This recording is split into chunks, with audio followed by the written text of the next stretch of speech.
I was going to start up. Oh, there's Myron. Hi, Shannon. Hi. Hi, You're Myron. right. It worked the second time. Yeah, it worked the second time. I don't know. I assumed I had done the wrong number too, but it didn't. Yeah. But it worked the second time. So I don't know. Maybe they're Weird. just busy. Okay. So let me get back to the tight VNC connection here. I'm on my email, and so we got as you can see, we got some high clouds, partly cloudy skies moving through. So the comet's going to kind of come and go, I think, on our view. Nonetheless, I am recording a sequence of autosave images, 100 of them, so that I'll have the ability to stack these and get a view of the comet, see what it looks like. But it looks, I can tell you, distinctly different tonight than it did 2 nights ago when I watched it last, when I got images of it last. The comet's much more diffuse, much less bright, and the nucleus is just has faded a lot in 2 nights. So I think that word about the breakup of the comet is probably true. I think it's probably something is going on. Who knows? It might flare up again. You know, comets are unpredictable creatures, aren't they?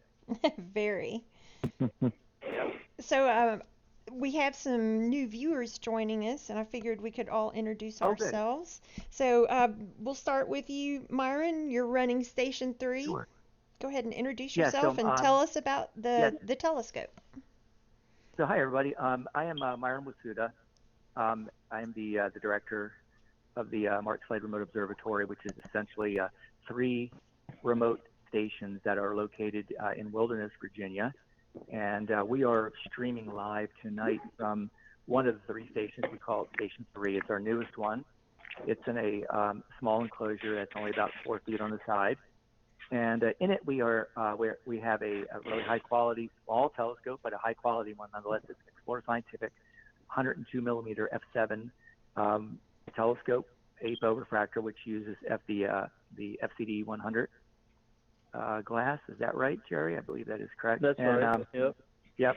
And our camera system is a QHY 174M, which is giving us a field of view of just under about half a degree in the sky right now.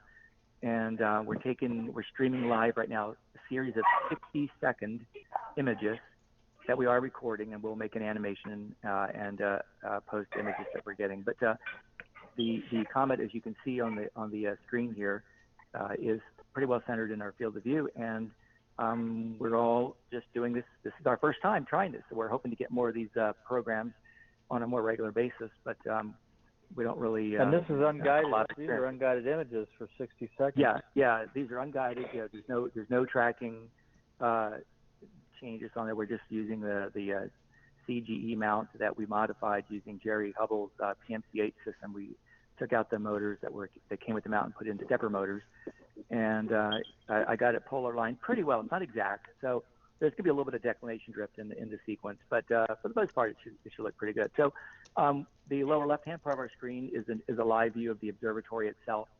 There's a small webcam at the bottom that I'm streaming also that shows the telescope and the sky conditions from inside the box looking up at the sky. And so those 2 stars to the left of the main telescope are Castor and Pollux in Gemini, and you can see we do have a lot of clouds coming and going. So I want to welcome everybody and thank you for joining us. We do have a number that we posted that you are welcome to call in on if you'd like to ask questions, and your questions will be heard by the 3 of us. And so I'll turn over the introductions now to the Assistant Director of MSRO, which is Jerry Hubble.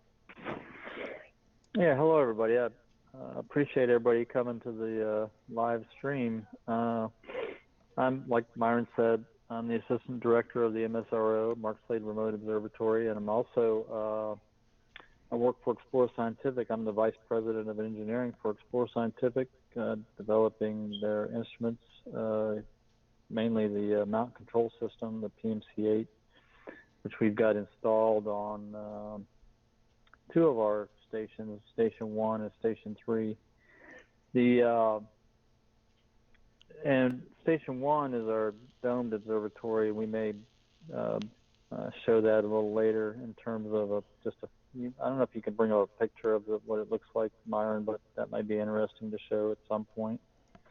But we've operated the observatories here, Station 1, since we built it at the end of 2015. It's been in service for a little over 4 years now, which is really cool. And but we do a lot of different observing with our systems. But I want to turn it back over to Shannon so she can introduce herself. Hi, everybody.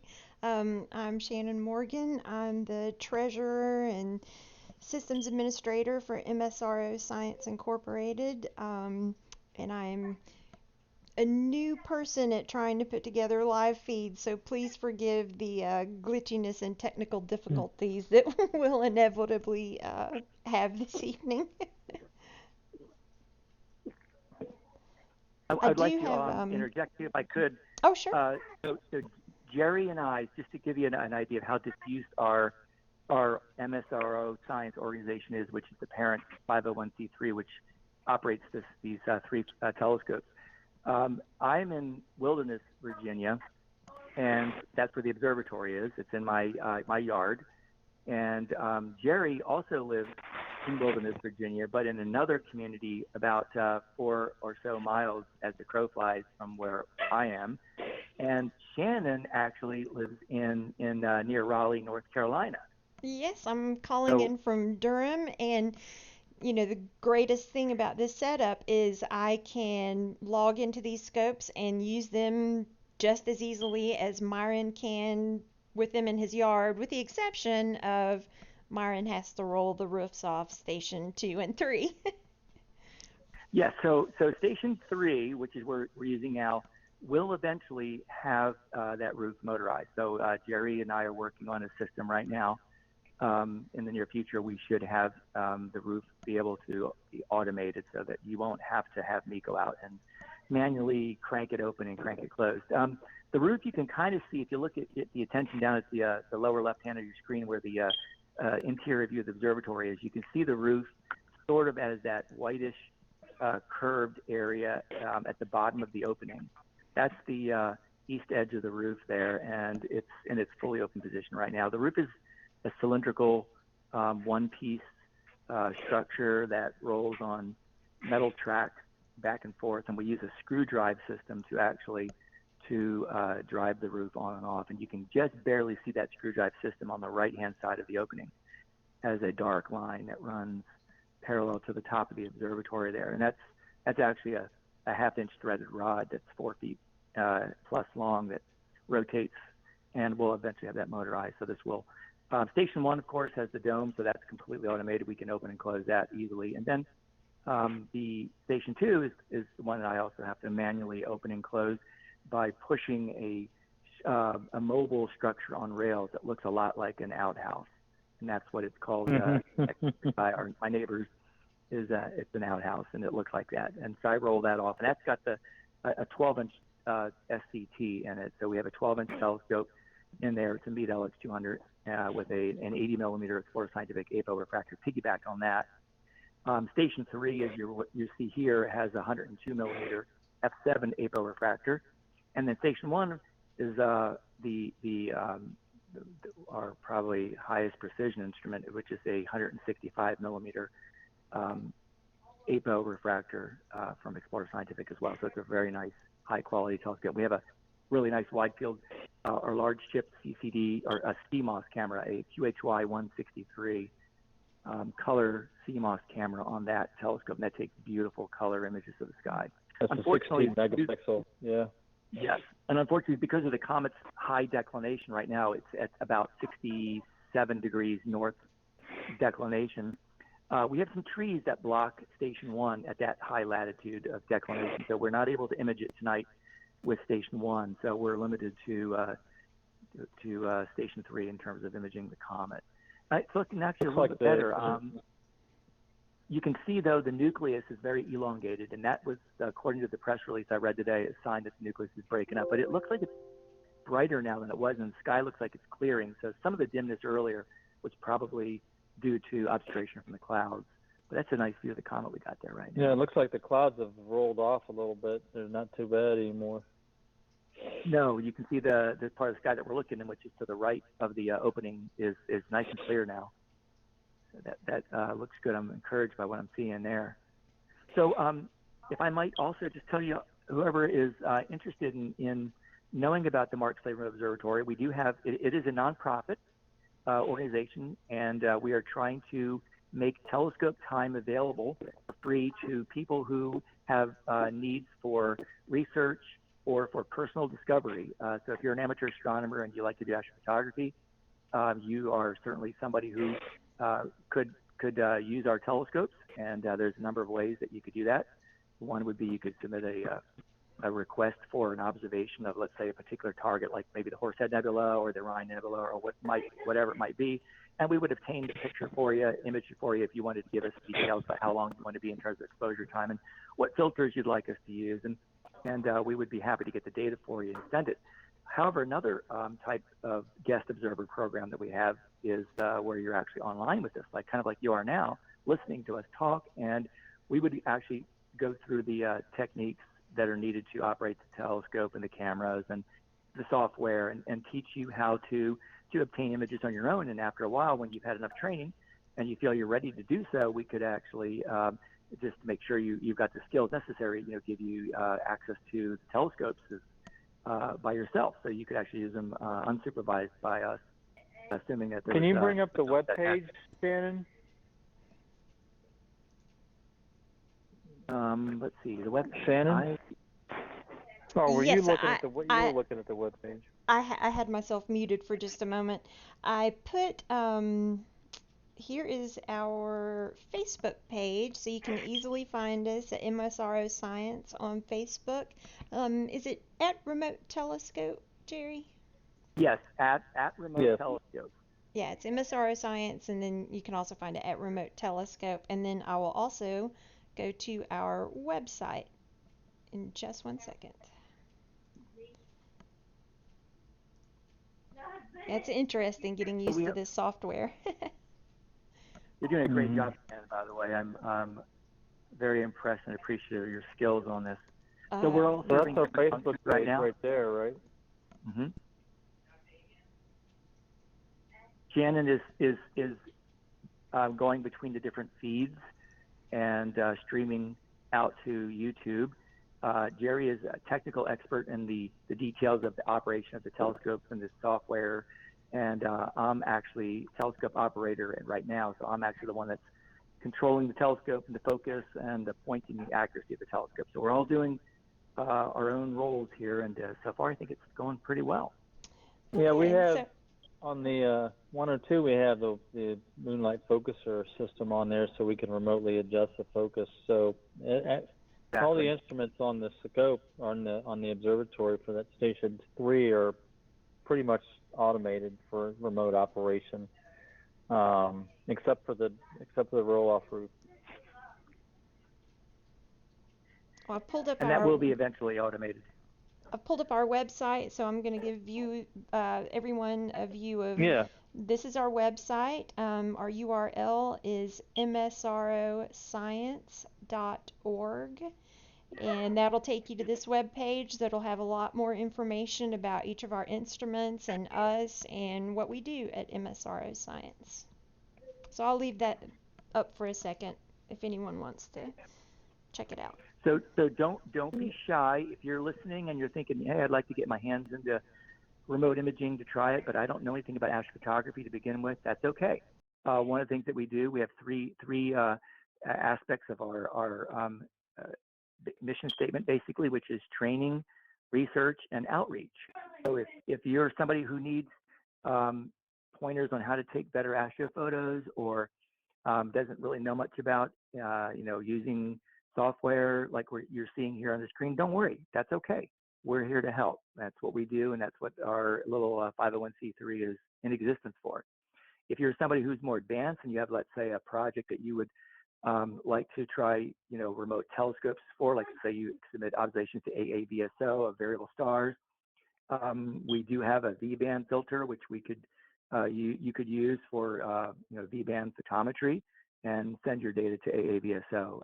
So we've worked with several high school students in the past, and we're currently working with one now that's going to be interested in studying spectral characteristics of RR Lyrae stars as they go through their cycle of brightness, and looking for any changes in the emission or absorption features and try to explain what's going on. So we have capability here that might be a little surprising, considering we're kind of a small group of amateur astronomers right now. We do have, as I mentioned, a V-band filter. We also have what's called a Star Analyzer 200 on 2 of our telescopes, so we can actually do low resolution spectroscopy to the tune of about 10 angstroms per pixel on our camera. So it's not why you're not going to get super high resolution spectroscopy results. You'll certainly be able to get detail enough to be able to characterize the spectral classes of the stars in the sky, and be able to determine redshift of galaxies and quasars. So there's a lot of, and in fact, one of our students used our 12-inch telescope and its spectral capability to determine the distance to the M15 globular cluster in Pegasus using RR Lyrae in that. So we do have some interesting and capable telescopes here that we would love to have more people using. So don't be shy. Give us a call or email us, drop us an email, and we'd be very happy to discuss your concerns and needs and see if we can help you. And again, we're a nonprofit, so we're not charging at this point right now. Right now, but we do accept donations. That's an important part of our function also, is to provide this service freely as much as we can. We do accept donations, and we solicit that. But Myron, I wanted to talk about some of the other science that we do at the observatory in terms of we do some basic asteroid work where we measure the positions of asteroids and do astrometry. That's a fundamental skill that we try to teach people. And then also we're into exoplanet observing. So that's the latest thing in the last couple of years. And that we started on this actually about 3 years ago. We got some initial training on how to do exoplanet observations, and then we've carried on with that, and we've been able to develop some procedures and some new techniques to help us do high resolution photometry on to be able to do the exoplanet measurements. And Jerry, tell us about your success with the one exoplanet. Can you maybe tell our listeners about how you're leading us as a subgroup follow-up? As part of the TESS follow-up? Yeah, so TESS is the NASA program. It's a transiting exoplanet survey satellite that was launched about 3 years ago, I think now. And so we were successful in applying for and getting included as a member of the ground-based team TESS follow-up program to do, it's called seeing limited photometry, where you basically, the measurements you do on the exoplanet are limited by your location. Basically, it's not limited by your actual instrument. So when we do these measurements, we want to make sure our instruments are good enough to do the most precise measurement we can, but we're basically limited by our location, by our sky conditions in that regard. So, but we're still able to do very effective work. And so we were successful in getting on that team. And then also we discovered about almost 2 years ago, university in Pennsylvania, they've been doing some work on a special type of instrument or filter, kind of. It's like a filter that's called a diffuser that allows you to filter the light in such a way as to enlarge the star profile, the image of the star on the CCD camera, and do a very precise measurement of the light that comes from that star. And so that's one of the techniques we've been developing and using to do exoplanet measurements. There's information about that on our website under the research tab. that you can learn, a link to a paper, and then our news items also has an announcement about that. So you can learn more about that work on our website under the research link. I see you're messing with the histogram a little bit on the. Yeah, I'm playing with the histogram to see if I can see any detail in the tail or if there's any kind of structure, but it looks like we're really not picking up any additional features than what we can see pretty much on our screen here. Now, that doesn't mean that when we stack these, there's going to be 100 of these images. And that's really subtle. You might try to do the invert. Click that button in the middle and invert it, and maybe we can see some more detail when you not quite stretch it quite so hard. But if you do it to where it's a little more subtle, and then hit that button to invert the image, maybe we can see more that way. Let's try here. You know what I'm saying there, between the minimum and maximum value, that button that switches the yeah, so we're in negative view right now. Oh, I guess I'm delayed. The audio is delayed, or the video is delayed. What I'm watching, I'm not logged on to the station like you guys are. I'm watching the YouTube feed, so I've got a lot of so I did that. delay. I took the suggestion and I reversed. Okay. White, all right. Good. White background, black stars on white background, and does it does that help with the fainter. Yeah, it helps some. And I'm not 100% certain, but I'm thinking that the tail actually area looks a little bit more diffuse in terms of maybe there's it's broader than it was a few nights ago too. I'm not sure if that's the case or not yet until we process these images, but it'll be interesting to see what they show. So again, if anybody's listening and you have a question you want to ask or you have some comments, please give that number a call and join in. Yeah, do you want to give the number, Shannon? You want to give the number out? Sure, absolutely. So if anybody would like to call and join us in this audio conference, it'll be delayed from the YouTube feed, but you can still talk to us. The number is 872-240-3412, and the access code is 460-550-021. And I'll repeat that again in case you didn't get all of that.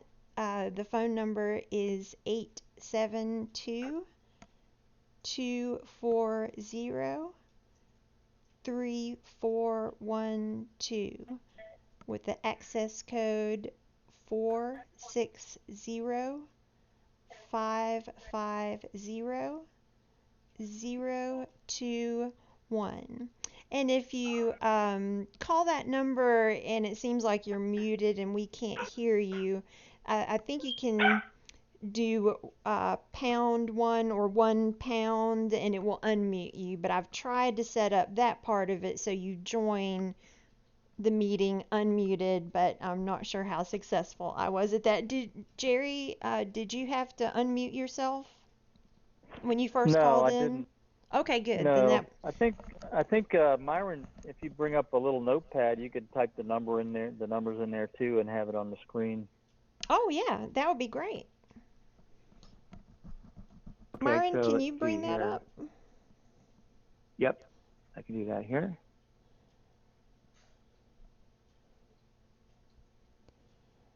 Next time I'll remember to have inputs turned on so that I can access the observatory computer. I didn't want my mouse movement to be messing up your mouse movement. Okay, I think I can type in the number. So you want to call, this is the call-in number? This is the call-in number. Okay, go ahead and give that to me again. Okay, it's 872-240-3412. Okay. And then there'll be an access code. All right, write that here, access code. Okay, and what's that? It's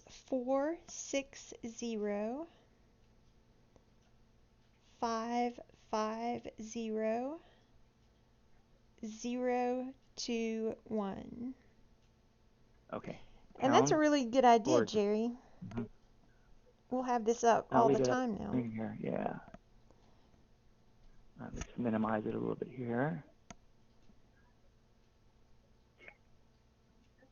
Yeah, you could put that up in the corner, I guess. All right. Yeah, that's what I try to do here.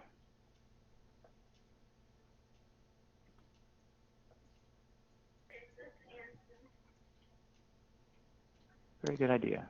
So, Jerry, I tried to post the link to the live feed on MSRO Science's Facebook page, but I think it added it as if Shannon Morgan was making a comment to MSRO Science instead of me posting Oh, it to really? MSRO Science. So, Oh, I see. if you have a second to just give out the live feed link on the MSRO Science Facebook page, that would be great. Yeah. It's a pound sign after the access code, right? Is it a pound sign? It is a pound sign. Does it actually make you hit pound?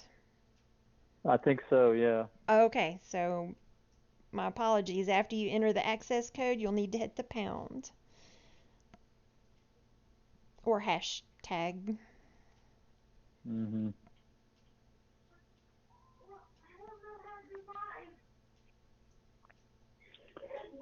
Let me go to the Facebook page, and I'll post something on there about the.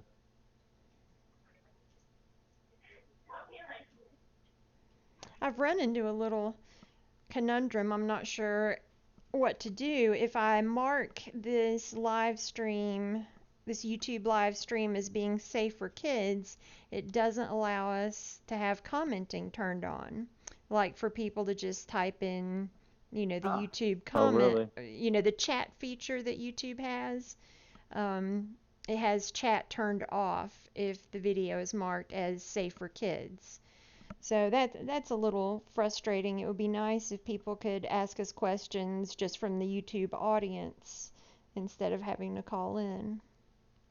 Yeah, a live chat would be nice to be able to see that on the screen in real time. But so I haven't actually had the opportunity yet to get onto. I'm kind of a little hesitant about going onto the YouTube on my screen. I don't want to mess anything up here in terms of my Well, Wi-Fi here at the house and all. I Yeah, just but does it look good? accidentally closed the window, so we're back on the Facebook page for a minute while I get Okay. while Does I the get us does So connected. we're on the Mark Slade Remote Observatory page. We got two Facebook pages actually. We got one for MSRO Science and one for the Mark Slade Remote Observatory, which is the pound remote or at remote telescope.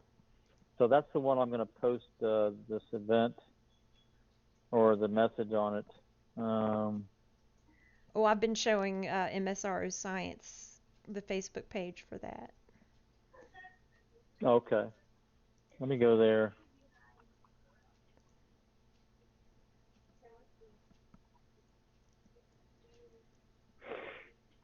Okay, that's right. And I sorry remember for now. the loss of feed on the telescope. I should have it back in just a moment. All right, so I'm gonna say live event going on now at MSRO.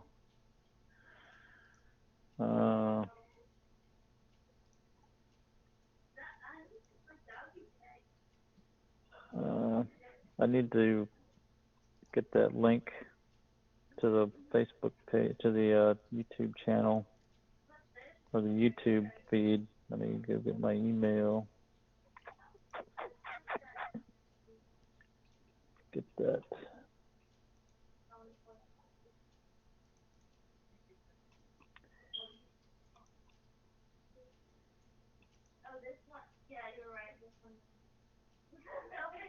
Actually, I'm going to post.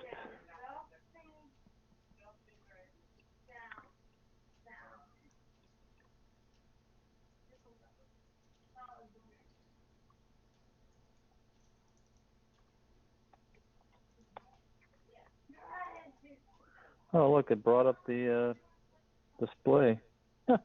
It goes out and grabs it right off of the YouTube and gets a static picture of what's going on. I think it's So I'll one of the first couple of frames mm-hmm. of the video.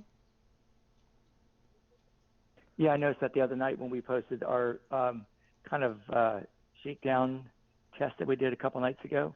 It had a really nice view of one of the frames that we took of the moon through the Celestron 8 on there as the sort of the cover piece on that. It looked really nice.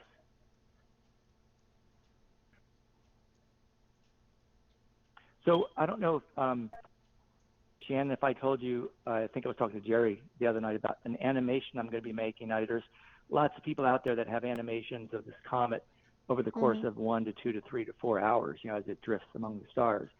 I'm going to make an animation. I've got 3 frames already in this sequence of the comet.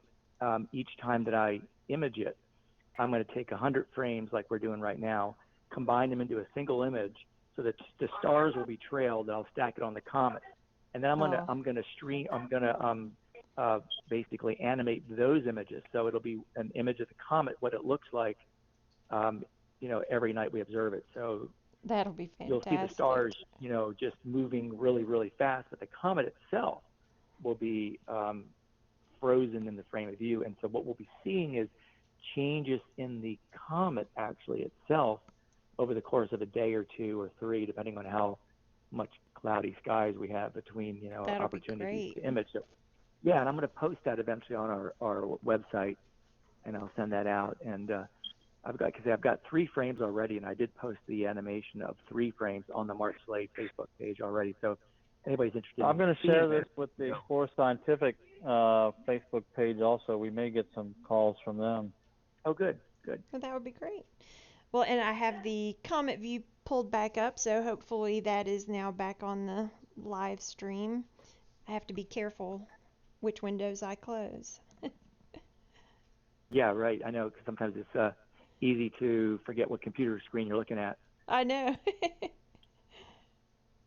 Sometimes I'll be imaging remotely, and I'll try to do a plate solve, and I'll save the image to the desktop, and then I'll go to like All Sky Plate Solver or another software, and it doesn't find the image. I go, I know it's there. I just saved it. Then I realize I saved it on one computer, and I'm using All Sky Plate Solver on a different computer. And that happens. That's one of the foils. So you have to be situationally aware of what computer you're using when you're remoting in. Absolutely. Keep that in mind. Yes, very easy to lose that situational awareness sometimes, particularly if it's 2 o'clock in the morning and you've been at work all day and you're tired and you're like, oh gosh. All right, so I shared it with the Mark Slade Remote Observatory Facebook page and also with the Explore Scientific Facebook page. So now if you look on our page, you'll see what the information is. Excellent. So we may get some calls from somebody that's on the Explore Scientific page. I will be watching for that call to come in.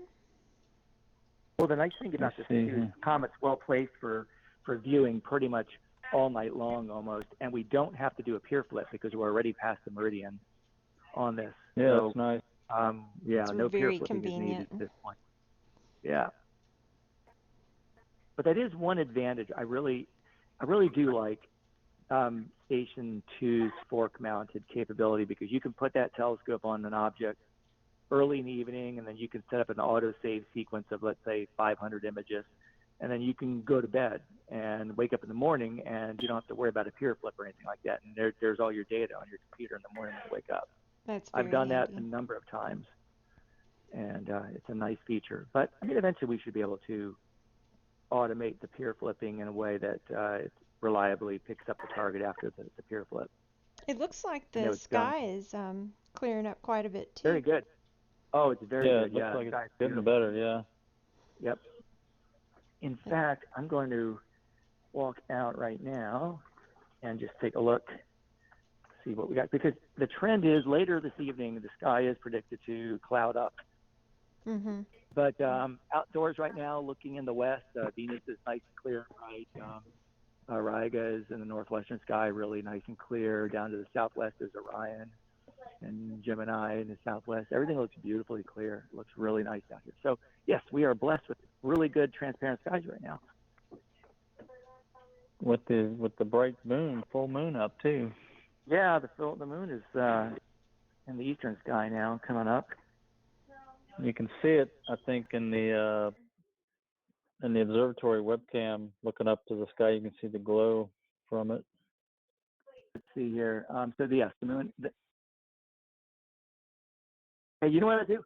Okay, so here's what I'm going to do. I'm going to walk out now to station 3, and I'm going to peek in there, and I'm going to wave to everybody, so you guys can see me. Just for fun. Yeah. Why not? Right? Want to try that? And that's an opportunity also to make sure everything else looks good around it here. And we'll prove that you're actually at the station. Yep. Yeah. Okay, I'm almost there. I can see it here. The light you're seeing in there, it's not the moon. The moon is still low in the eastern sky in the trees. Oh. Okay, so I'm sticking my head in. I don't know if anybody can see me. Not yet. I don't see it yet on the feed. It'll be 20 seconds before I see you. Oh, it. Yeah, I can see it glowing. Hi, everybody. Hi. Thank you for joining us. I'm Myron Wasuda, in case anybody's just joining us, and I'm looking into the Station 3 enclosure. It gives you an idea of how small it is. It's only about 40 inches by 48 inches on the side. And I'm not a giant. No, I'm not. This is a small telescope. This is a small telescope in a small structure, and it just barely fits in here, but it does fit. And the roof. This is the roof over here on the bottom of your picture here. This is the roof that you're seeing, and it moves. It's driven by this rail. There's a guide rail that I'm kind of pointing to right here. It's a drive screw, actually. It's a 1/2-inch threaded rod, and it rotates via a drive wheel that I've got on the external part of the observatory, and I just turn that, and it closes the roof. And eventually we'll have that motorized. But right now it's manual. But yeah, the scope looks good. Everything is great out here. So I just wanted to say hi to everybody in person so you could see me. And I'm kind of blurry, but I can see you. Mm-hmm. Yeah, I'll hold really still because I know it's like, okay. And I'll just hold really still for a second. So maybe I'll come in clear and then I'll go. Yeah, right. Yeah, at least it's not cold out here. Nice spring evening. Okay. Can I go now? Are we good? Okay. Goodbye. I'm heading out now. So I will now disappear from the view of the camera. There's somebody's moving the. Are you doing that with the?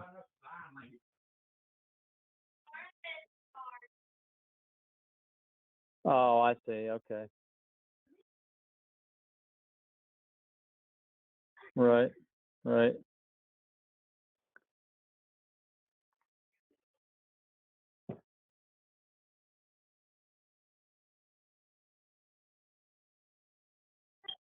Oh, I see. Oh, heaven. No, we wouldn't want that, would we?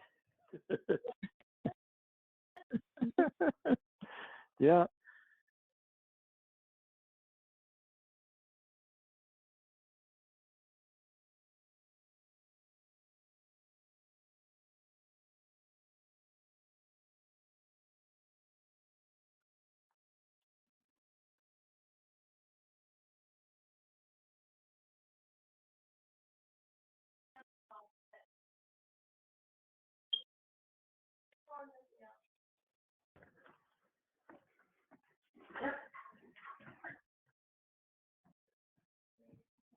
Okay.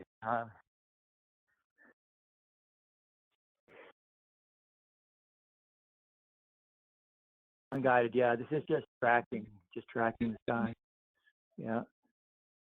Yeah. So it's a Celestron CGE mount that used to carry a 14-inch optical tube, and I bought that in 2005, and I used it for a good number of years.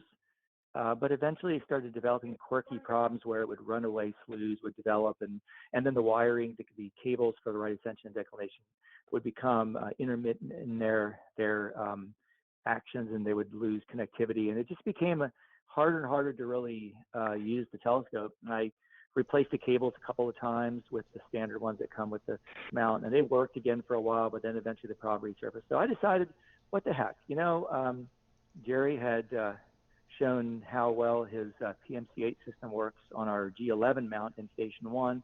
Very impressed with that, and I thought, why not just try to upgrade this old CGE, bring it back to life, bring it into the 21st century. Let's put some stepper motors on. Make it a computerized mount that we could use for remote controlling like we're doing now. And so Jerry and another person who is very instrumental in the organization, his name is Matt Scott. He's a master machinist. He's the one that took the measurements and made the new blocks for the NEMA 17 motors that we're using in this mount. And so he did the machining for us, and then we put it all back together, and we calculated, Jerry and Matt calculated the right type of pulley gears that we needed to get the gearing about right. And it turns out we're using a 2-to-1 ratio in terms of it's a belt drive. Yeah, it's a belt drive. Belt drive, yes. And it seems to be very adequate. I've read in other forums that sometimes they're recommending that you need to go 5-to-1 or better, but we don't seem to see that here. We're finding that the 2-to-1 ratio works very well in our particular application. And I actually did have the C14 optical tube on here, and it did slew fine. It didn't have any problems moving that around when we were at the early stages of this modification project. But that OTA is now being dedicated to another project by another member, Dr. Bart Ballard, is working with that OTA on a project that he's doing. So we've got this 4-inch APO refractor on this mount, which is definitely very solidly mounted, and finding that the mount tracks really, really well. And if I spend a lot of time polar lining and get it really well polar lined, we don't need the auto guide. Is what it is, because most of our data that we need can be obtained with 60 seconds or less exposures. And this camera, the QHY174, it has 5.86 micron pixels. It's very sensitive. It's a 74%, I think, quantum efficiency. Yeah, so it's a very high quantum efficiency. Yeah, and it's a great science camera. We're finding that it works really, really well. You can get down to 30 degrees below ambient Celsius with this, so you can image really nice, very noise-free images. Actually, 40 degrees. It'll go down to 40 degrees. 40 degrees, yeah, ambient. It will. Yeah. Celsius, right? Yeah. I mean, these images you're seeing right now they're uncalibrated. They're just the raw images right out of the camera, and they will look a lot better when we get these images stacked. I'll post that on our Mark Slade Remote Observatory Facebook page. I'll post that on there from tonight, and also add this 4th frame to our animation project that I'm working on. I'll post that too eventually, and so you'll be able to kind of see the fruit of our labor tonight. So you were here live watching, and you'll be able to see the end result in another day or two once we get this. So eventually we'll.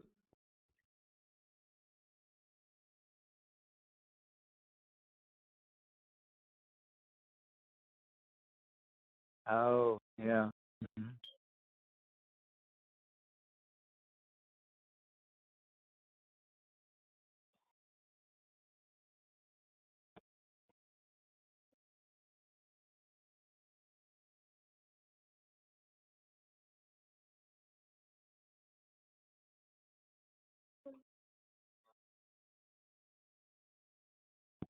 We're not sure yet. Yeah, it definitely looks a little, nuclear area looks definitely more elongated tonight than it did the past couple of nights. It looks like we've reached about 30 people on the Explore Scientific Facebook page. 30 people have been reached. There's 3 engagements. I don't know if we've got, how many people? We've got 6 people watching now, I guess, including me. And I don't know if you're watching, Shannon. Okay. Right. Yeah. So I think we're getting out. Yeah, I'm not Maybe we'll get a phone call. Maybe we'll get somebody to call in.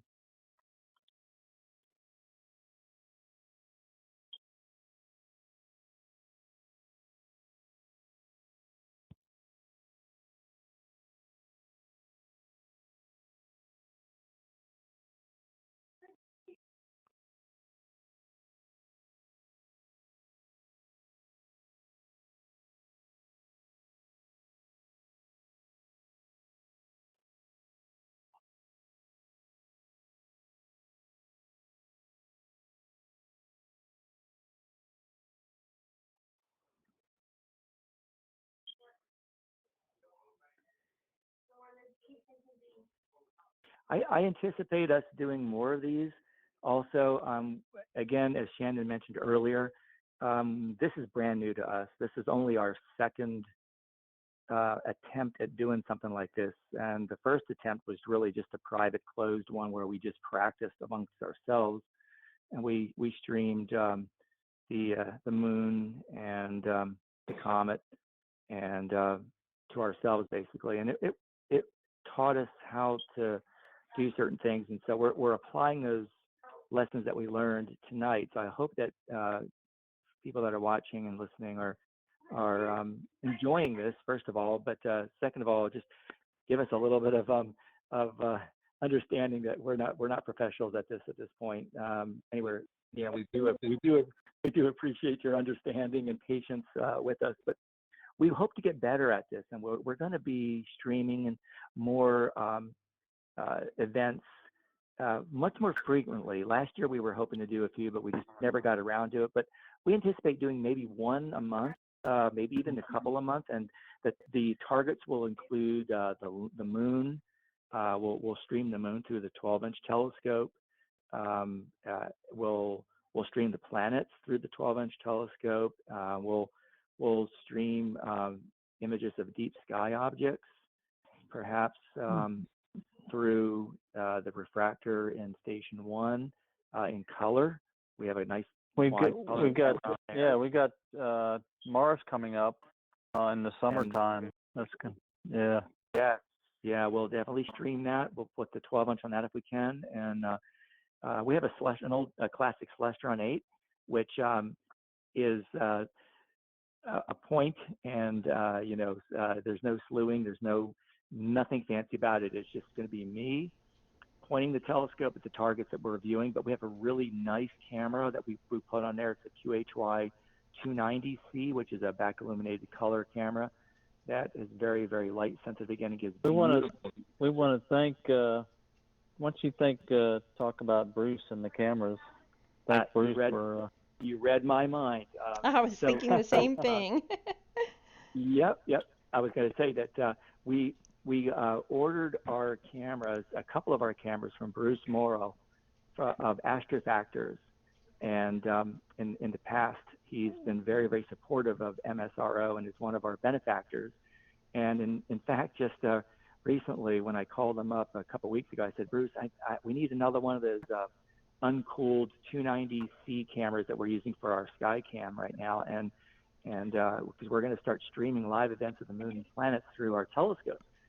And he says, well, why do you want the uncooled one when you can get the cooled version? Like, well, because it's like $400 more, and we're kind of on a limited budget, So he says, no, I'll tell you what I'll do. I'll give it to you for the same price as the uncooled. So thank you so much, Bruce. That was give you a shout out. So incredibly generous donation. Yes, cooled camera for the price of the when he found out we were a 501c3 and the fact that we're trying to bring science and technology to people, he believed in us, and he believed in us enough to get us one of his cameras at a substantial. Basically, he made a $400 donation to MSRO Science. Yes, that was great. We'll be using that. We need to make sure we send him a letter. Yep. Yeah, we're getting a little more organized in that department, because we have also had another benefactor, somebody in our local community, has donated a 12-inch telescope to us that I had a chance to use the other night, and it's a beautiful Dobsonian truss tube Dobsonian homemade with a very, very high quality mirror that was refigured in 1988 by an optician who worked at Galaxy Optics in those days, and the mirror is just absolutely spectacular. So I'm always trying to think of ways that we can stream views from that telescope through this camera. That's the one I think it would be really. I'm dying to look through that telescope. It is, yeah. It was the view of the moon. Okay, so I was looking at the night that I was out last month. I was looking at the Hyginus Rill system, around that volcanic vent, and And the rill, in most cases, in most telescopes, it can be seen. It's a challenging feature to see it. When the seeing is really good, you can actually see the individual craterlets that make up the rill. So it's not a smooth rill like a valley, like the Alpine Valley is. It's a series of knots, a series of humps and lumps and pinchings, little tiny craterlets that make up the rill. You can actually see those with this telescope at high power, and it was just amazing. They were easy. I mean, it was just incredible. I mean, it was like, wow, it was just so much detail on the moon. It was spectacular. I would love to be able to stream something like that to our viewers, and I'm working on, in my mind, noodling a way to figure out how to get that big scope. It's an F8, it's a 12.5-inch F8, so that thing's a monster. But if we could somehow mount that and put this camera on there and stream views of the moon and planets with that, oh my gosh, that would be spectacular. So, or we can just down the road. we can make you practice until you're really good at nudging it just right in the right direction to keep it to keep it in frame. Put some slow motion out there. Myron slow motion controller. Yeah. Yeah, I know some a people. biological control system. Yeah. Yes, we do, don't we? Everything's remote control. Our shutter, when the shutter broke on Station 1, when the motor burned out, I was the biological shutter opener and closer. Yes. So Jerry would call, "Okay, Myron, I'm done observing. Would you mind going and closing up?" And it's like 2 o'clock in the morning. I'm in bed and I got work the next day. All right, Jerry. All right, I'm out there. Let's do it. Yeah. So Myron's really good at Myron's good at being available whenever we need him. I appreciate that very much. Yeah, he definitely. Over the last 4 years, I've only had to drive out there twice when something happened with the scope and it got goofed up and I couldn't correct it remotely. we've pretty much developed procedures to correct almost anything that goes wrong with the system remotely. I think it's pretty robust that way.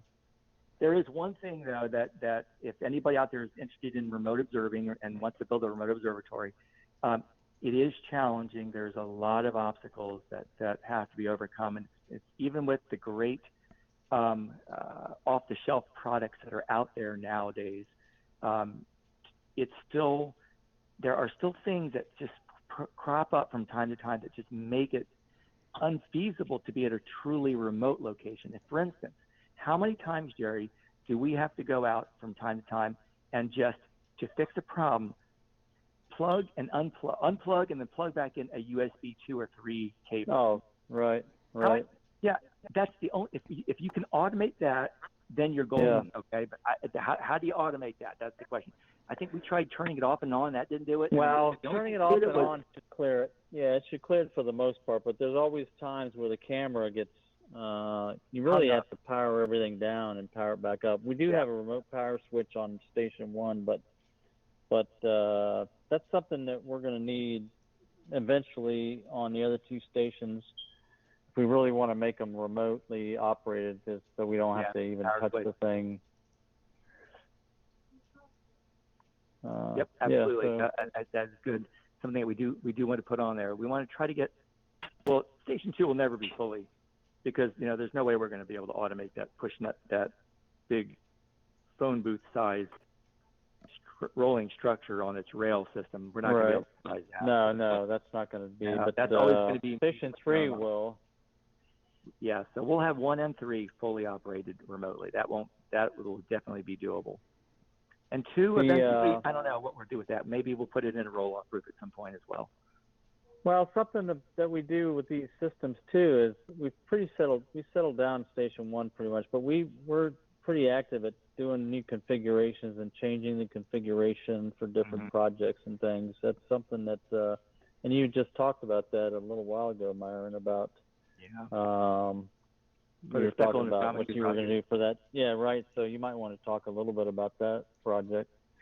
Yeah, I don't know much about that yet. We were approached by a group of a couple of professional astronomers who are looking for additional resources in this time of strangeness that we're living through right now. Apparently, several of their remote telescope facilities have shut down because of the virus, and so they're looking at other options. So they're turning to amateur facilities, and we got contacted as a possible resource for them. And what they are looking at is somebody who can provide very, very high focal ratio imaging of various target stars. They're Washington double star catalog stars that are really, really close together, and they're going to be using speckle interferometry of the seeing disks to calculate, using deconvolution, the separation and position angle of the two components, because they haven't been observed in many years. They need to keep the ephemerides up to date. And some of these stars a lot of them are bright enough to be within range of a 12-inch telescope if you can get a focal ratio long enough. And so their requirements are, we have to be able to produce images that are of the order of 7 pixels per arc second. So that's the minimum focal ratio that they need, 7 pixels per arc second. So that's pretty high. So we figured that on the 12-inch with really one of our cameras, we can meet that requirement by going to f20. So we're gonna be imaging double stars and obtaining the speckle patterns of those, and then taking 500 images, and then determining the actual field of view by the drift method. They don't want us to use the calculated method. They want us to use the drift. And then giving them the position angle of the telescope camera.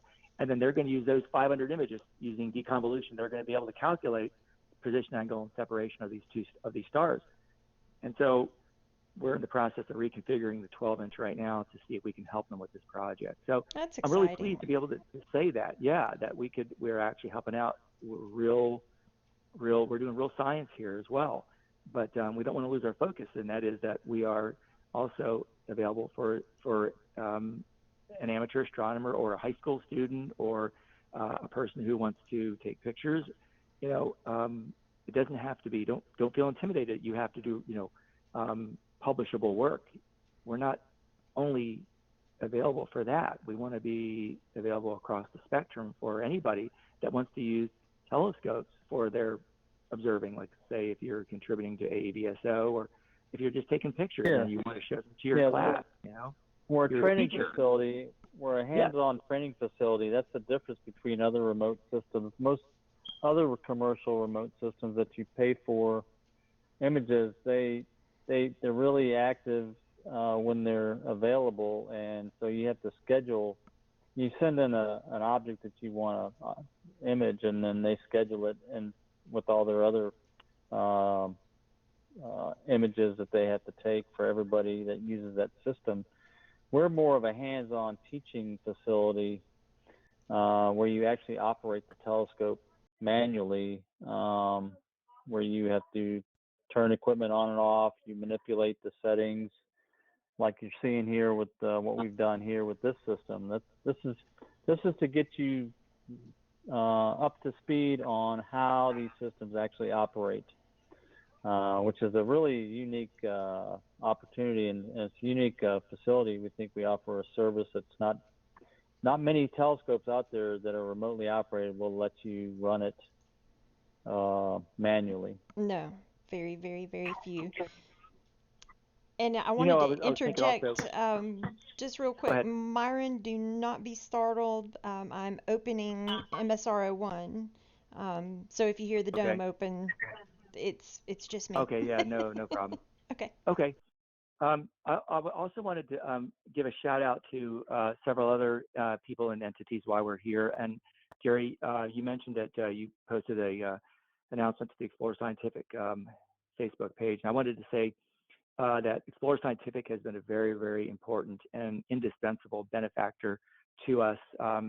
Scott Roberts in particular has been a very good friend of Mark Slade Remote Observatory, and a lot of our equipment and mounts are directly a result of long-term loans or other arrangements that we've been able to obtain these telescopes. And of course, Jerry, your telescope that we're using in Station 1 is our main instrument there. And so we're very lucky to have you as part of our team as well. I wanted to say thank you to everything you do for us and on behalf of Explorer Scientific as well. And then, I appreciate that. Absolutely. Absolutely.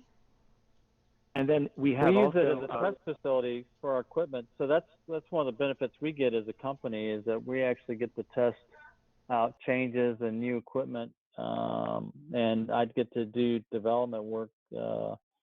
So that helps us quite a bit. We have an actual facility that's used for real science, and we tout that. And when we talk to people, we're not just an equipment manufacturer. We actually use our equipment. It's like eating your own dog food. That's what Microsoft used to say. We eat our own dog food in their development tools. They use them to develop their own products. So that's kind of what we do. Absolutely. So another person I'd like to give a shout out to is Tom Field of Spectral Field Tested Systems, right? Mm-hmm. Field Tested Systems. He is an amazing person, and if anybody that's listening is interested in spectroscopy and would like to know more about how to actually, determine chemical compositions of stars with your own telescope from your own backyard, he's got the products and expertise to allow you to do so. So Tom has donated a star analyzer to us that we're using in Station 1. And I just wanted to say thank you, Tom. I know you're not listening, but one of these days maybe you'll listen to this, and we just know that we do appreciate everything you do for us. And he donated our spec. He donated the software. Software also. Mm-hmm. Mm-hmm. The license key for it on several of our computers actually. So he's allowed us to have it on multiple computers in our. Every station has its own dedicated computer, obviously, and it's nice to have the same software suite on every computer. So we need to have multiple versions of that. And then there's an individual in Canada who is a benefactor of us for us as well, and his name is Dave Dohouse, and he lives in Thunder Bay, Canada, and he actually donated a star analyzer to MSRO, which we're using in Station 2 actually right now. So Dave, I don't know if you're listening or someday you're watching this stream on YouTube, but listen, we appreciate what you've done for us, and anytime you need spectras like I know you do, let me know and we'll get them for you. Jerry, Shannon, can you think of anybody else we want to send out a? Mike Klosterman donated the V-band filter for Station 1. Yep, Mike Klosterman is a local amateur astronomer that he was fairly active last year. He had to take a hiatus for a little while, but I want to thank Mike for his help. He actually came over and we did some work. Every once in a while we have a work party at the observatory to do some things. And when we put the new 165 refractor in Station 1, he came and helped us out there. That was a good day. Remember that was on January 1st or 2nd of 2 years ago, I think. 2, yes, yeah. Of 18. 2018, right. 18, yeah. Mm-hmm. It's amazing how fast time is going by. It's like I know. Yeah, it is. Already in 2020. Yeah, I've been involved with MSRO for 2 years now. There was I was just going to say we met Shannon virtually one afternoon when we were Jerry and I were conducting training sessions on the telescopes here at the MSRO, and we had rented a little room at a local library, and Jerry set up his computer, and we streamed into an event and on how to basically use the telescopes and the software. And one of the people that was listening was Shannon. Yeah. And I remember she got into a discussion with Jerry about something about let's see, it was dark frames. Okay, so we were talking about image calibrations, yeah. And, image calibrations. He was really interested in what we were doing. Right. Yeah, and Shannon said she had a different way of. She was from one of her astronomy professors at Appalachian State University. Is that right? That's correct. Yeah. That when you went, you were a student there, and you were very involved in their observatory, and your instructor was going over the proper image calibrations, And so you had some questions to Jerry that were very pointed, and you all discussed that. And then next thing I know, you're on our team. I know, it was so exciting. And that connection was made through the amazing NASA JPL Solar Systems Ambassadors Program, Solar System Ambassadors Program, of which I'm so proud to be a part of that organization, as well as Lauren Lennon, who was with MSRO. She is a fellow solar system ambassador, and it's so strange how life works. I became a solar system ambassador, got connected with Lauren, who was already working with MSRO, and then that's how I got on board. And It's so, pretty amazing. let's talk a little about Lauren. Actually, is she is the only one of us, of all of us, that is actually a professional astronomer. None of us have that honor. We're just posers. We're posers, right? So Lauren is our actual professional astronomer, and she's on staff to help us make sure that if there's any technical details about that people may have about questions on astronomy in particular that maybe Jerry and I can't answer, Lauren has graciously volunteered to give her time to these people. So we're really appreciative of that as well.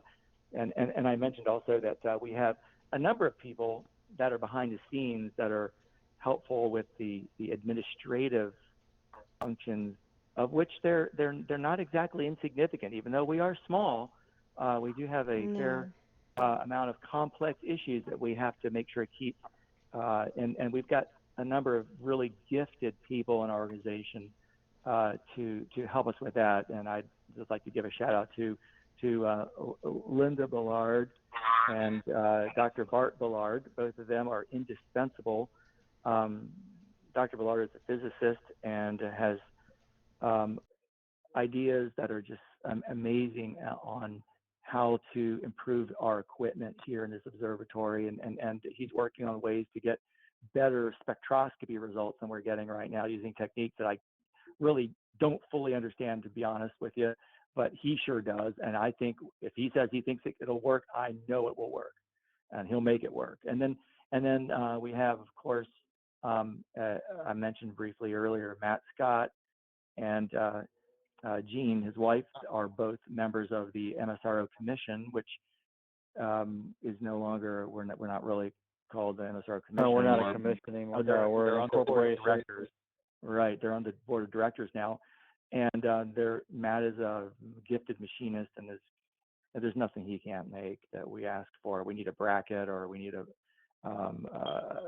particular way of mounting this.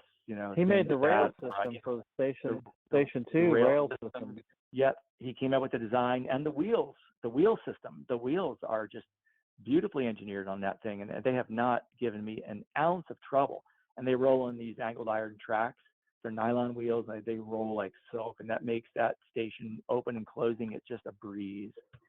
And so it's really just amazing. And then we have a rotating member who is on our board of directors that is the president of the Rappahannock Astronomy Club, and that person will change as the presidency changes in that club. And right now it's Glenn Feeney, that again, a very, very detailed engineer who just pays attention to the smallest details and helps keep us, make sure that we're all on track on our documents and our bylaws and things like that. And he's a very important asset as well.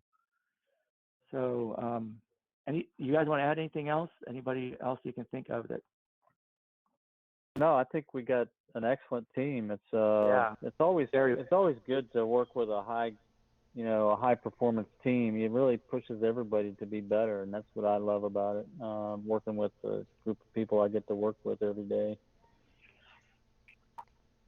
It's wonderful to be a part of. We are getting close to the end of our images. We're getting here. Let's see, what number are we at right now? So we are imaging, let's see here, 87. So we're in image 87 right now. So what I'd like to do, I want to go ahead and let's just I might grab Jerry for a moment. Go ahead. Jerry, can you log into Station 1? I am not getting. Yeah, I'm already on here. Do you know of any Yeah, I'm reason on why here. the cooler won't come on? I've Do disconnected, you don't have the reconnected. power on, do you? Oh. You don't have the power on. No, well, that would explain it. When we reconfigured I those got it on. switches. I just turned it on for you. Okay, there we go. You may have to. Oh, it's on. So the sensor temperature. Oh, it just bombed out. Probably because it's in the middle of. You're gonna Yeah, start up that was fine. Maxim again. I was like, why won't they thing Yeah, it's no cool? problem. Yep. Oh, did Maxim totally bomb? Yeah, it's bombed out. So That's all right. The scope is still parked. The it'll dome's in the fail. home position. It won't be too big a deal.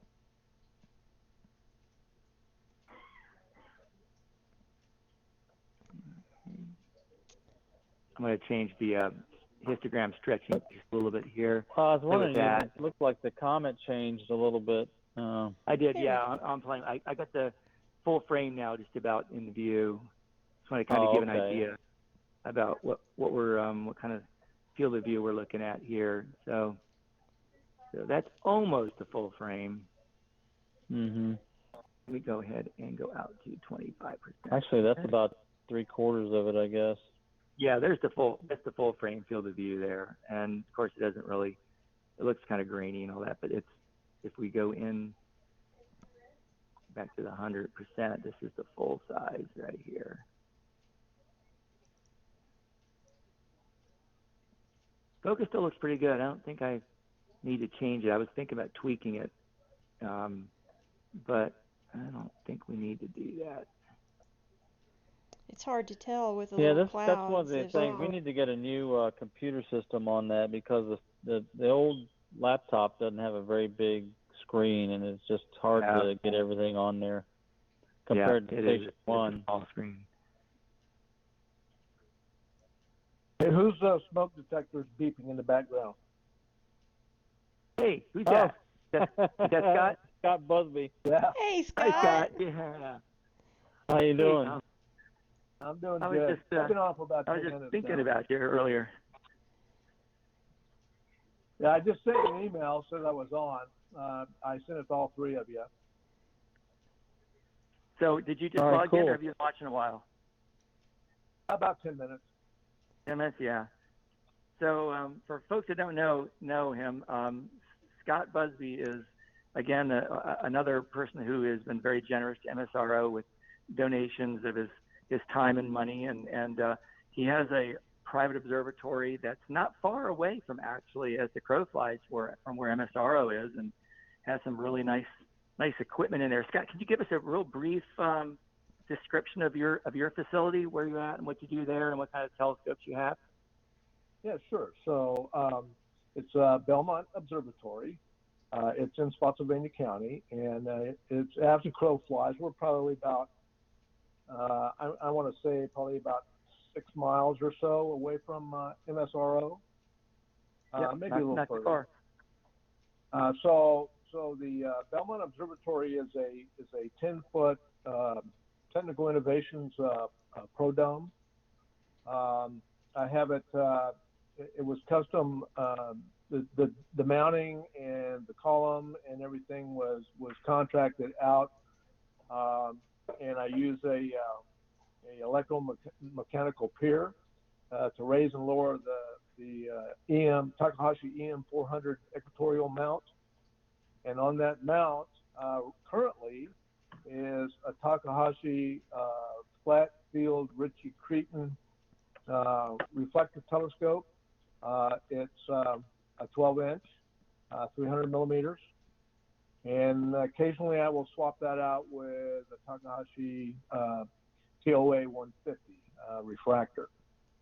But for about the last year, I've been using the 12-inch, and my focus has been primarily on imaging galaxies. And so I operate at focal lengths anywhere between 2160 and 4180, depending on whether I add a 1.4 or a 2 times teleextender into the camera group. So right now optimum, I can reach out and touch about 45 million light years in terms of objects in deep space. So as we roll into the summer, I will probably reconfigure the telescope for some planetary work, see if I can improve on some of my Mars imaging.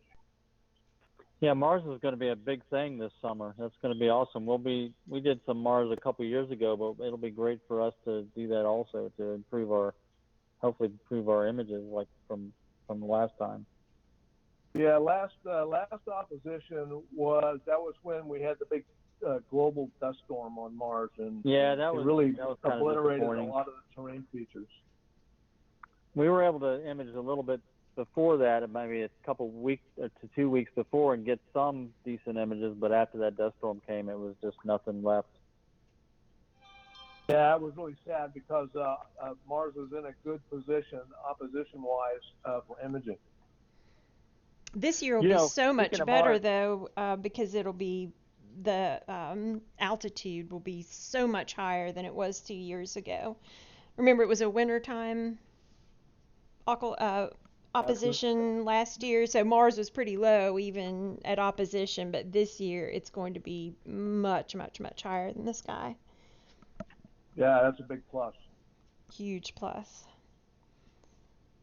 And, not every Mars opposition is the same, as you know. You've got the ones that are perihelic, which are much, much closer to the Earth and typically fall into the summertime months, August, September, in that area. And then you got the aphelic ones, which occur like in January's.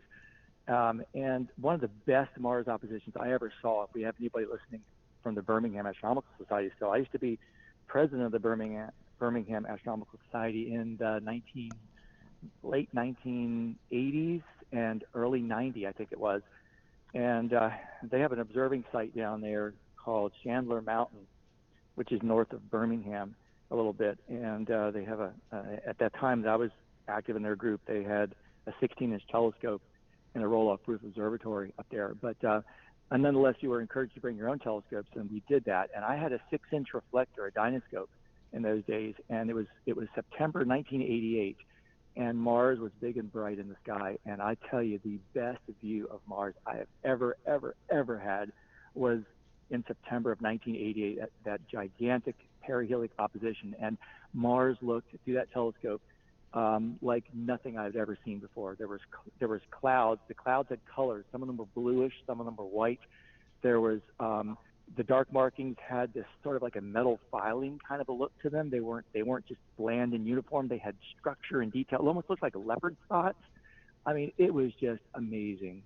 And so I'm looking forward to these perihelic oppositions, but I have yet to see a view that was as moving as I got that night in Chandler Mountain in just north of Birmingham in 1988. I'll never forget that. And I was up there with Doug Finch and Mark Lancaster and a number of other, Bill Nunley and a couple of the other group members that probably, I don't even know if any of these gentlemen are active anymore in the Birmingham group or not, but it was just a great time. And visually, those are the days when you didn't have webcams and you didn't have computers and all you had was your eyeball, and you had to look through the planet through your telescope, and you had to sketch what you saw, and typically that was the best way to record detail.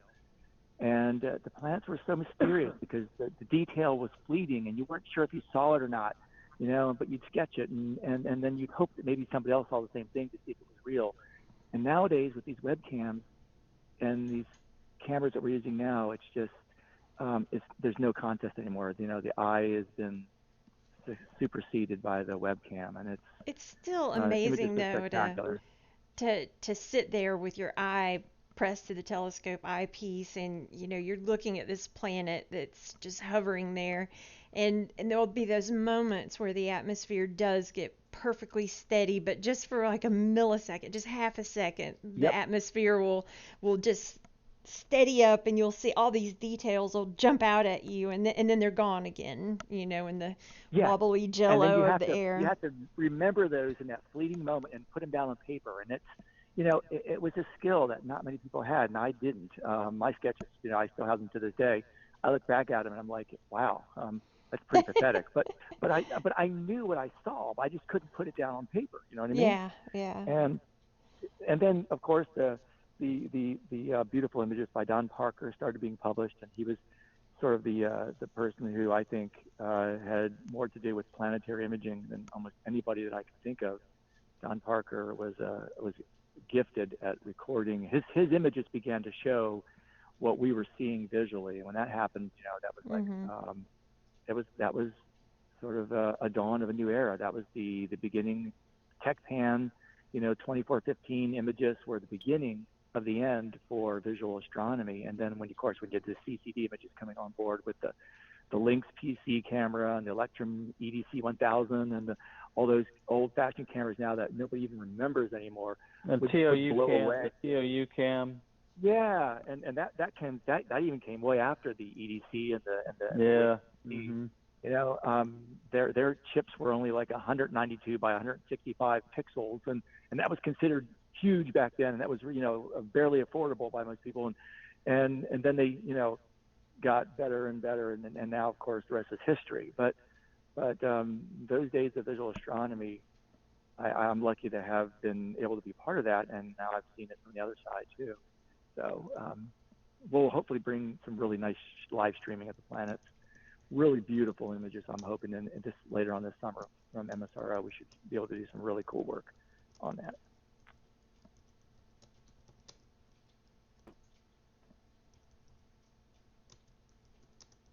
Yeah, so what else are you doing, Scott, with your observatory? So really that's about it. I was going to try to do some imaging of Atlas as it gets closer to perihelion. I'm hoping that it stays intact and puts on a show, come around May. Yeah, that's a big question. We don't really know what it's going to do. No, that's true. So really, that's all I've been doing. I think the last couple of images that I recently completed was I did some really good image captures of M81, which came out very well.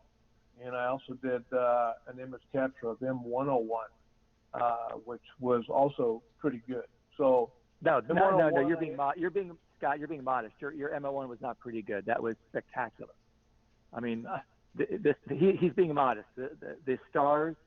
I mean, it looked almost like Mount Palomar, and there was so much detail. The H2 regions were just everywhere and clearly resolved, and you had these OB associations you could see in the spiral arms, and just spectacular. I don't know how he gets such good guiding at such long focal ratios, but if anybody's interested, I'm sure he'd be happy to share his images. They're worth looking at. They're really, really nice. That's a tricky target to get too.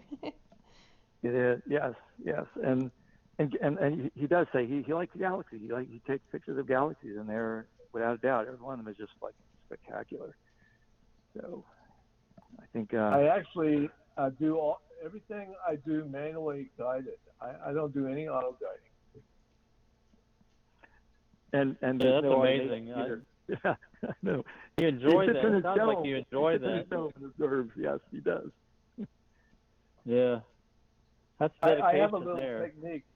I have a technique that I work. Well, first off, it helps to have a very, very accurate polar alignment. Then it's not so difficult. That is crucial. And of course, you got to have a mount that has not much periodic error and is smooth, and then you got to have optics. Smooth, right? Good. All that stuff adds up, definitely. The biggest jump in my astrophotography skills came when I got a pole master. That helps so much. That thing is amazing, isn't it? It is incredible. I used to I would start before dark, and right as the sun had set and you could see the first stars, I would begin my polar alignment routine that I had, and it might take me an hour and a half. I was using a C8 on a fork mount at that time, and then I switched my C8 over to a C-Gem, and it had a pole master on it, and I could be aligned in 5 minutes, just almost I dead on. know. It was wonderful. It was wonderful. I I felt like bought a crying the first adapter time. so I can switch it. I can switch it between my EM400 and my Lost Mandy G11. Oh, that's nice. Yeah, it's really That's helpful. Yeah. definitely nice. In fact, when we took our little trip for the 2017 Solar Eclipse, Mhm. I took my G11 with the TOA 150 and set that up the night before the eclipse, and I used Pole Master to get a good alignment. And so when the sun came up the next day, I started tracking the sun, and all the way through the eclipse, I mean, it stayed dead center of the field of view of the camera. It was great. Wow, that's nice.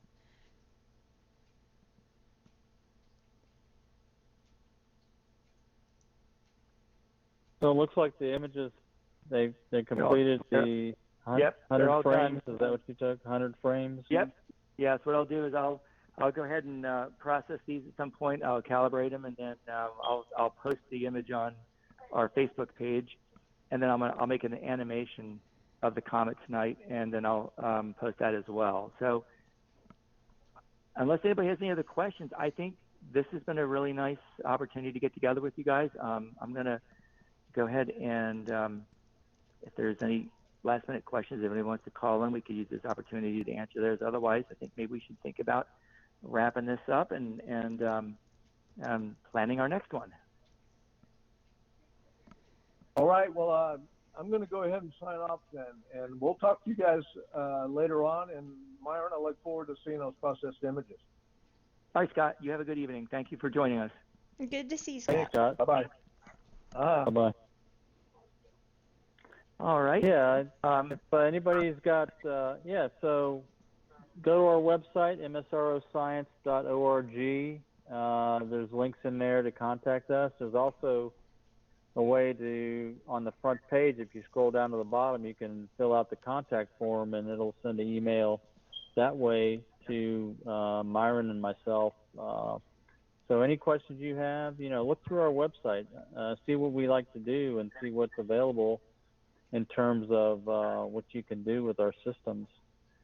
So I'm going to go ahead and park the scope. So if y'all want to watch the live view of the observatory, you'll be able to see the scope moving into its home position here. So I'm going to go ahead and park it. Oh, you can see the And moonlight really, shining in cleared now. up for us. Yeah, should be able to see the scope moving. Just in time for the moon to get high. Yep. Yeah, you can see the moonlight shining in there. I'll bring it up there.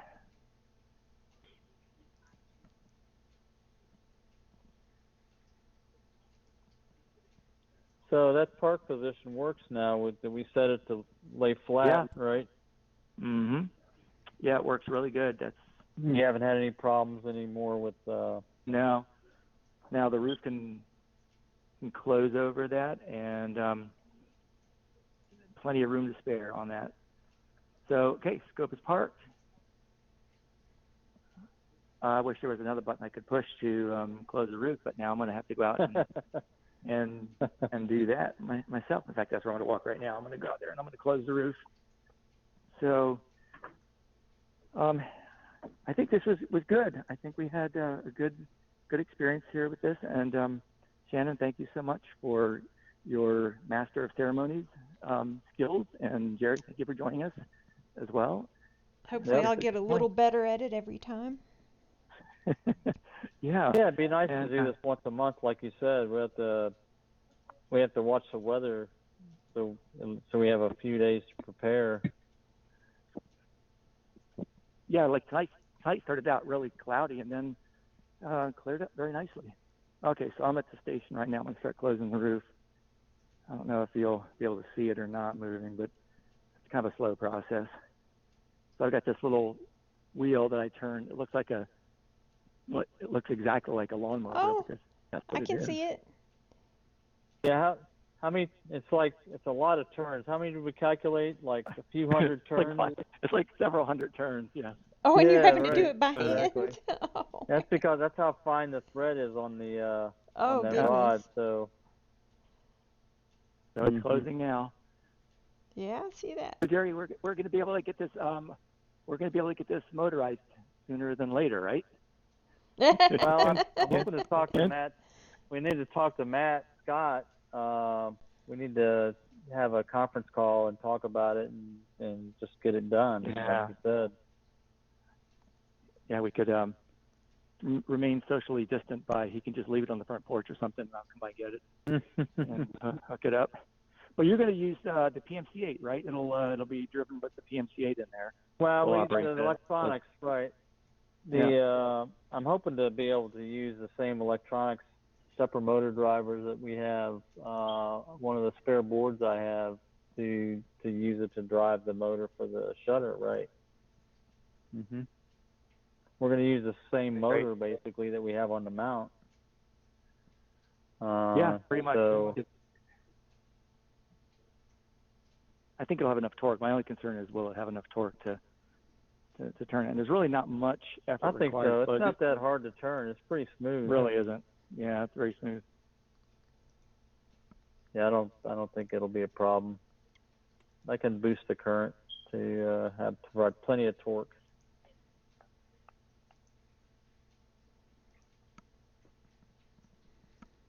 That's something we have to decide, is if we're going to put a pulley system on it or we're going to drive the screw directly. Yeah, I think we can drive the screw directly. That's what we're going to try it. That'll be our first method, and then if it doesn't look like it's got enough torque, we'll have to figure out some way to step it down in some way. Okay, I'm almost done. I've almost got it all the way shut here. So I guess I'm going to sign off. Shannon and Jerry, good night. And anybody else who's still listening or if they're still on, thank you for joining us. And, Absolutely. Thank you for joining us. Hopefully we can do this again soon. All right? Yep. Good night, everybody. Thanks, Shannon. Good night, Myron. Good night, everybody.